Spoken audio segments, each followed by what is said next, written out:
No. Paul, I get the feeling you're like this about a lot of things. Yeah. No, I mean, I have yet to see a really compelling argument for blockchain as a superior solution. But I'm not, I've read many articles that talk about how great it's going to be, but not a lot of concrete examples.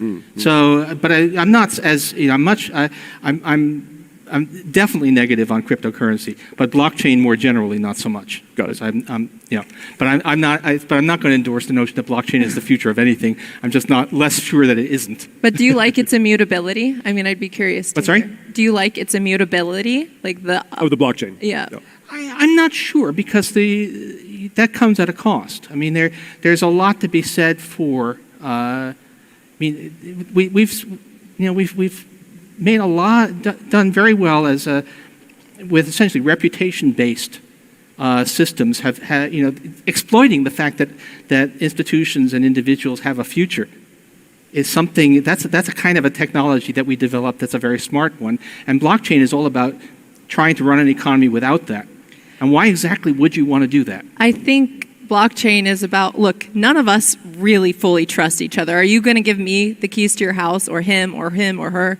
No, we are a society of people who don't trust each other. And blockchain creates this trust. And I can't say, I agree with you, it's not right for everything. But for example, my company, which I'll speak only for mine, blockchain is important because I think I was telling someone backstage, if you have a child with epilepsy, you really want to make sure that the CBD you're giving your child is real CBD. It's not high dosed in THC. And right now you go to a dispensary, you're buying a product that says, hi, give this to your kid with epilepsy. It's pure CBD and I promise it's organic. They just wrote that on there. It's not always true. But with blockchain, you can prove that by looking at what the cultivator said on their smart contract that I said earlier in the lab and comparing those two things. The amount, I think medicine has got to be one of the worst cases for this because the problem with medicine is not so much that you can't trust medical providers to provide what they say they're providing, Cannabis. as the fact that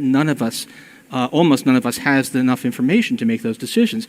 There's a reason why we have TV shows about heroic doctors and we don't have TV shows about heroic used car salesmen because we rely upon doctors telling the truth. But now, sometimes they don't. Doctors are killing so many people right now with opiates and... But blockchain is not going to solve that problem. Blockchain is not going to make sure that the doctor does the right operation, right? Operations is a little different, but on something so basic that it now gives, the same way that cryptocurrency gives us the power to hold this crypto in our own, no one can take that. If I know my keys, no one's going to take it. Cut my hand off, I'll tolerate it. But same thing for blockchain. It gives us that same power that we're not going to listen to this doctor that says, take this for your back and take this for your hip and this for your foot. I want to find out the information for myself and find out the information that's in these pills or in this cannabis or whatever it is. So Jessica, I want to reframe that. I'm so sorry. Yeah.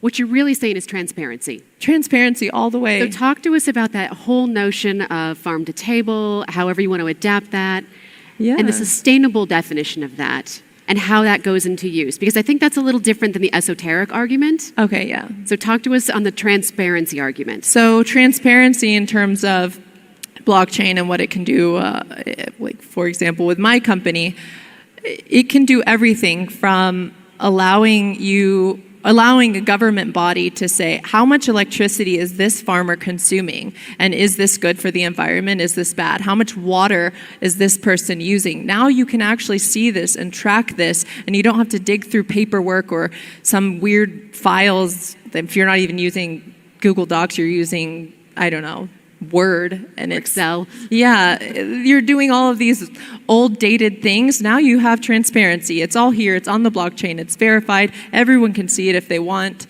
It's transparent. You can see. Why does that matter to me as a consumer? Talk me through that part. You as a consumer, maybe you are super eco-friendly and all about solar energy. Let's say you are just a fan of solar and you won't buy any products unless they are a solar product or grew it with solar energy.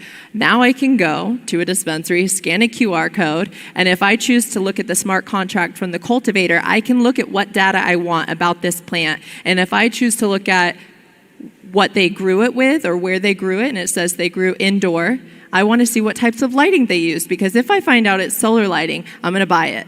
Right. I look at it and it's not solar lighting. Put it down, go to the next. The next one, they said that they grew with solar lighting and I can see it and it's verified on the blockchain and there's been second verification. I'm buying it. It's something so small, but still so big. And it really is our future. So you're holding these companies Accountable. accountable to an EPNL, an environmental profit and loss. Exactly. All right.